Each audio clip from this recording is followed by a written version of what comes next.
बांग्लादेश की सियासी तस्वीर अगले साल फरवरी में होने वाले राष्ट्रीय चुनावों से पहले एक बड़ा मोड़ ले चुकी है, जहां छात्र नेतृत्व वाली नई पार्टी ने विवादास्पद राजनीतिक गठजोड़ कर लिया है।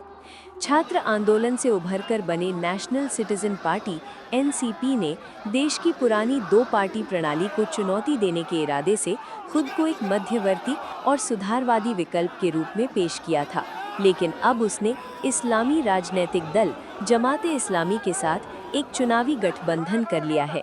ये कदम अब राजनीतिक पटल पर काफी बहस और विभाजन पैदा कर रहा है। एनसीपी के प्रमुख नाहिद इस्लाम का कहना है कि देश की राजनीति में एकता जरूरी है और यही वजह है कि गठबंधन का निर्णय लिया गया है, लेकिन ये गठजोड़ पार्टी के अंदर ही विरोध और टकराव का कारण बन गया है। कुछ वरिष्ठ नेताओं ने इस फैसले के खिलाफ अपनी असहमति जताई है, जिसमें प्रमुख नेता डॉक्टर तस्नीम ज़ारा ने अपने पद से इस्तीफा दे दिया है और उन्होंने अब स्वतंत्र उम्मीदवार के रूप में चुनाव लड़ने की घोषणा की है। कई अन्य सदस्यों ने भी पार्टी छोड़ने का ऐलान किया है। जमाते इस्लामी का इतिहास विवादों से भरा रहा है, विशेष रूप से 1971 के स्वतंत्रता संग्राम के दौरान उसके कथित रुख को लेकर।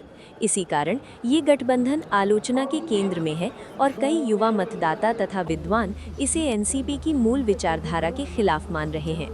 राजनीतिक विश्लेषक कहते हैं कि भले ही ये गठबंधन मतदान को प्रभावित कर सकता है, लेकिन इससे एनसीपी की दीर्घकालिक राजनीतिक लक्ष्य होने की संभावनाओं पर भी सवाल उठ रहे हैं।